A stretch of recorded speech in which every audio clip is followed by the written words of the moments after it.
wanted to talk to you guys about something that's been on my heart lately, that something that I have gone through in the past, and that right now someone I really love is going through, and it's making me really kind of reflect and dig a little deeper into some things that have worked for me and some things that I'm continuing to learn and things that just are working for me now. So let's talk about heart coherence. Our mind and our heart, right? Your heart doesn't work, your brain doesn't work, your heart stops beating, you die, right? I mean, okay, for all my science people. So if we look at it in that way, heart coherence basically is when your mind and your heart are in sync. And I'll say mind versus your brain. Mind meaning your thoughts and that piece of your mind versus like the neurochemistry, although that's another piece for another day. But so your actual thoughts and then your feelings. So think of your heart as your feelings. So thoughts and feelings. So when they are in sync, they're signaling to each other that they're on the same page. So now if one of them is not on the same page, your thoughts are kind of wacky, or you feel bad, it's going to cause you some problems, right? So we'll go here. So thoughts and feelings affect each other. We know that, hopefully. So how we feel physically affects our thoughts. How we think, our thoughts affects how we feel physically. So there's this symbiotic relationship, you could say, between the two, and one plays a role in affecting the other. And so if you're thinking thoughts that are negative, you're thinking thoughts that I'm worthless, I'm a failure, there's a lot of ways we could go, right? Or even just like I'm not good enough, or oh, I'm so stupid, why did I make that mistake, or lots of things, right? So if we sit in that and we dwell on that, we start to feel bad, right? If you do that for long enough, you start to feel bad. And that's not a nice place to be. Now, there's the other side of that. So the feeling part. So physically, do you feel sick? Do you have pain? Do you live with nausea or headaches constantly? Or, like neck pain, or, I don't know, many, many different things, right?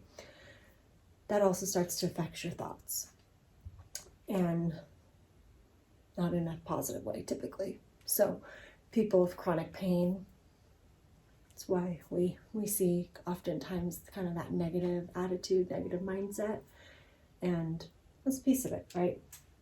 So to the negative thought patterns equals negative feelings. And truly, right, if you don't feel physically well, that's going to affect your thoughts. And you got to work to make it work, right? So what do we do about it? What do we do? Well, we need to change. Well, that sounds very simple, doesn't it? But not always. Change is actually usually very hard. Nobody likes to change. Nobody likes to make a different choice. We all get so stuck in our patterns of how we're living our lives, and it's just easier sometimes to continue doing what you're doing, even if it's not serving you, even if it's not helping you. But eventually you get to a breaking point, physically, mentally, emotionally, where the only thing that you can do is change, or take action, or do something different than what you've been doing, right? So we need to change. We need to make a new choice. So we have some options.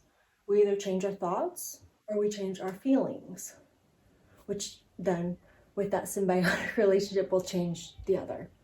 So then I'll get into this really quickly. So top down versus bottom up. Top down is more, think top down, so brain affecting your body. Bottom up is more, not so much heart, but kind of like, but your body, your sensation, like what you physically are feeling and how that can affect your mind.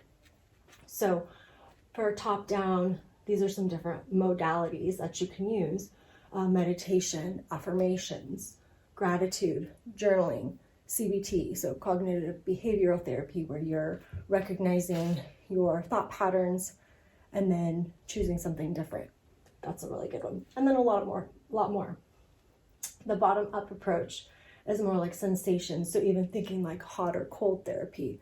So like cold plunge or a sauna or something like that. How is that changing the state of your body and how you feel in that moment? But a lot more things in there too. That's part of it, right? Sensation. So even like hugs or massage or, self-care, self-massage, self-love, all that stuff.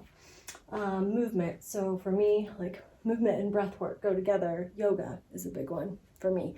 But any sort of exercise, surfing, paddleboarding, lifting weights, going for a walk, any sort of movement, anything that you can do that helps change your state. Again, breath work. So breath work in combination with movement, I think, is very, very powerful. You're going to be more functional, and you're going to be more effective if you use breath work with your movement. Your movements will be better, but also breath work just in and of itself can do so much for the physical body and the mind. And then also music or frequency. So listening to things, I don't know all that much, but I do know how certain music makes me feel and how it makes you feel good, right? There's certain beats, certain tones that sound good and like are pleasing to you. Maybe not everyone else feels that way about what you like, but finding that piece that works for you, I think, can be very powerful in uplifting your mood and uplifting your physical feeling. Like I sometimes feel like I feel music, like I can like feel, I don't know, maybe I can't explain that one well, but anyway, so it's not top down versus bottom up. It's not really a versus. It's more like sometimes for people, one modality works better. So sometimes going from the brain to the body works better. So other times going body to the brain works better. And really, it doesn't need to be one or the other. It definitely could be both or a combination of all of those things. So using that to help change those thoughts and feelings. So we'll come over here. So noticing your thoughts. Actually, wait, sorry. Back it up here. So the top down versus bottom up are kind of approaches that we can use. So this is more of a top down because you're starting with your thoughts. But if you're feeling bad, you feel bad. So what are your thoughts about feeling bad? Start there. So notice your thoughts, number one. Number two, forgive the thought, or let yourself know that it's okay that you're feeling the way you're feeling. Like, you have to acknowledge it. You have to, you don't want to dwell on it, but you need to say, yeah, I feel bad, or I feel sick. Like, it's okay that you do, but hopefully you don't just stay there. That's where we want to keep moving. So go to step 3. So changing your state. That's where we'll use top down or bottom up. What can you do to change your state? Either physically, kind of that bottom up, or mentally, that top down approach. And then once you've changed your state, you're able to choose a new thought. So like, as an example, like if I have a headache, what am I gonna do? Maybe I'm gonna, recognize I wanna have a headache. Oh, my neck hurts so bad, I feel so bad. But so if I just keep saying that and going that way, like, not gonna do me much good, right? But, oh man, I'm having a bad headache. Oh, what can I do about it? Like, finding some resources is always a good option, but then changing your state. So putting an ice pack on your neck, or doing some stretching, or that sort of thing. And then choosing a new thought. So you've done an action, you've changed your state. Now you're choosing a new thought. So something that makes sense to you. So I'll go back to my neck pain one. But like, I'm not gonna magically probably go from, oh, my neck hurts so bad and it's so awful. Probably not gonna go from there to like, oh, my neck has never felt better and I feel wonderful. Probably not, right? But if we can go from, oh, my neck was hurting so bad, and now I did this. Okay, so my new thought is now, my neck is hurting, but I've taken some care of myself. Like, I feel a little better. Like, my neck still hurts, but I'll keep an eye on it and keep moving forward. That's like a simple one. Another one, like, this is not what you want to do, right?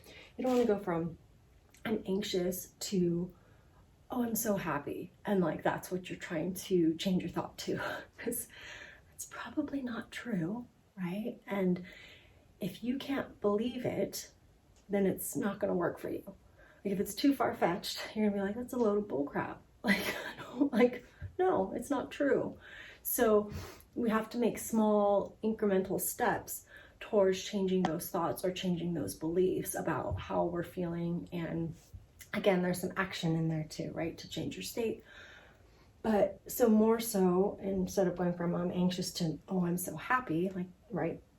Not so much. But if you can go from I'm anxious to, oh, I'm anxious, but I'm learning to see what works for me and learning how to manage this and see what I can do to make myself feel better. That gives you hope. Like, that's what we need, right? In all sorts of days and times, and just with those negative thoughts, like, we need hope. And oftentimes our negative thoughts are they're not true. They're usually not 100% true.